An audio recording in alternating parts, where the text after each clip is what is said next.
Hello and welcome to my channel. My name is Ilona Barnhart. I'm an artist, yoga professional, and mindfulness teacher.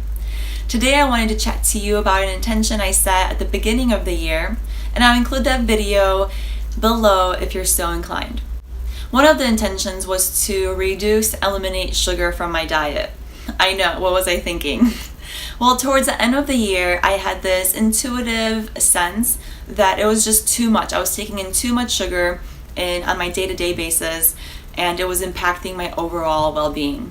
It's been 5 months since I've made this intention and announced it to the world. I actually wanted to involve the community and ask for accountability. That's one of the reasons why I shared my intentions with the world, and it was also a way for me to document my life a little bit. So today I report back and let you know how it's been. If I'm being completely honest, this topic is not an easiest one for me to talk about. Primarily because it has a lot to do with failure. Admitting defeat and reaching out for tools that will be able to aid me in this transition and in this elimination, reduction of sugar in my life. For a type A personality and a person that gets what she wants, literally, I set goals, I know how to break them down, I take skillful action, and I achieve my goals.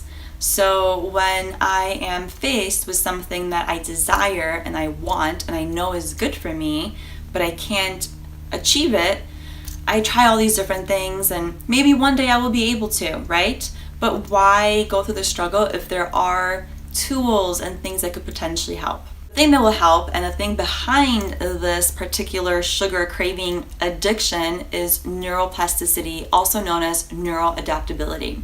Basically meaning that the brain literally adapts to whatever environment that it's in, which is fascinating and very empowering, especially for someone who has addictive tendencies and has addiction on both of my sides of my family. Neuroadaptability and this beautiful ability of the brain to shift and adapt to the environment that it's been given can work for or against you. And the way that it works is basically that the brain is constantly figuring out how to create a homeostasis, a balance for the body so that everything is functioning at its most optimal level. If it can't find homeostasis, which is this beautiful balance, it finds an allostasis. So it finds an alternative to homeostasis.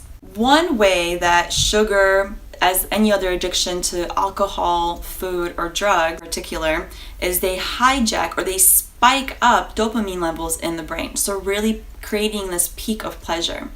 When the brain is met with so much dopamine, what it does is that it destroys receptors that receive dopamine so that you're not spiking so high, creating allostasis in the mind. The way that addiction works, and one of the ways that the fast food restaurants as well as processed foods have used this to their advantage, is that they create these crazy genius cocktails of this perfect blend of just enough sugar, just enough salt, and just enough fat, so that when you take that in, it produces a way higher spike of pleasure than any other food that you would eat. Even if like a blueberry produces just enough pleasure so that you could have more blueberries because they're yummy and they're a superfood, that other cocktail produces a higher spike. And who wouldn't want to feel ultra happy? The thing with the spikes is, like I said, is that the brain is trying to balance out the spike by deleting the receptors.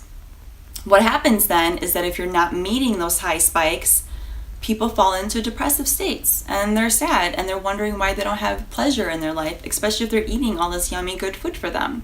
And it's because that spike is gone. The rule of thumb is that if you go about 12 months without those spikes, the brain will reach homeostasis once again. That's a long time, right? Especially if you're constantly faced with all these choices, restaurants, food, and just everything, cravings, social norms, and all those things. It's quite difficult to go all 12 months living in society and find a balance that on your own. I understand where the challenge comes from, but don't worry, there are things that you could do that will help you gain control over that and shorten that 12-month period.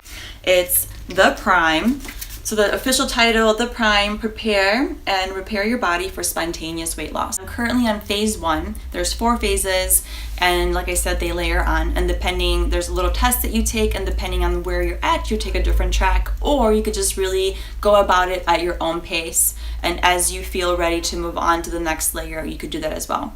So phase 1 this time around for me, because this is actually my 3rd time doing this program. The first time I did a month in each phase. Second time I did it, so the first time I did it was around in springtime. Second time I did it in the fall, which is a lot shorter. This time I find that I have to spend a lot more time in phase 1, which I find quite surprising because I've done it before. Phase 1 is all about drinking a specific tea made of 3 primary herbs. And I'll link that stuff below because I actually made a video about yogi tea as well. But it's about 3 main herbs, and you could add a few other ones depending on where you're at. And it basically is healing your gut mucosa. And what it's causing me to do is go to the bathroom, so I'm peeing a lot, and I'm also experiencing hunger. So for me, I could go quite a bit without eating, and the way that I notice that I'm actually hungry or lacking nutrients is if like I'm not acting right. So it's like my head is foggy, I'm irritable, I'm forgetting things, right? Hangry. But this, there's no way. I'm literally feeling hunger, and I'm not even feeling cravings for things. I'm feeling hungry for like nutritious filled food. Second thing is that you implement in this is dry brushing. So dry brushing is one of the biggest things, the best things you could do for your biggest organ in the body, your epidermis, aka your skin. And basically what dry brushing does is not only does it exfoliate and care for the skin, but it actually goes deep underneath, or it presses onto the lymph node system that's right underneath your skin. So the lymphatic system is like the sewage system of the body, but it's not attached or activated by any other organ or system in the body. So it's kind of like on its own. And unless you're moving a lot or using dry brushing, it tends to slow down its movements throughout the year. So the dry brushing is awesome. I haven't really noticed anything with my limbs in particular. Maybe some people do. What I have noticed is that little bumps that I had here and the back of my thighs are gone since I've been brushing. I've been brushing for over a year now. So pretty consistent about that. The other thing that you add is triphalia, which is made up of 3 different little herbs, triphalia, and it's a very natural, soft and easy laxative that just allows the things that you're shedding or that you're moving with the dry brushing, drinking with your tea, it's just moving out, right? Because typically whatever comes in should also leave one way or another. The last thing in phase 1 is taking fiber every other day. So individuals, especially in the West, don't get enough fiber in their diets because they're not eating enough greens or fruits with their skins on them.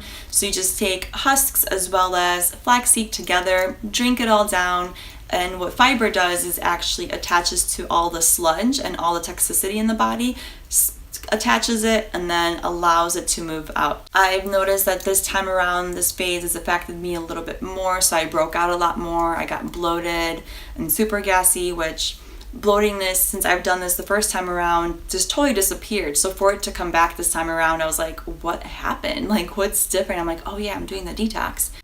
It is a sign that things are working, that things are changing, and to stay in this phase until those things subside. So I think I'm going to give it 1 more week because my face has cleared up once again and there's no more bloatedness or gas. So I'm thinking I'll give this 1 more week and then move into phase 2. That's how I plan to face sugar and be able to eliminate it for a little while from my diet and then just have it reduced in reduced amounts for the rest of my life.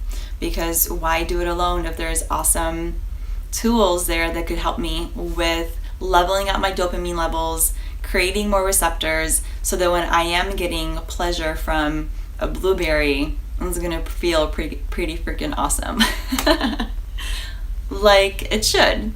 Homeostasis for overall well-being and health. Super excited to take you on this journey with me. Ciao.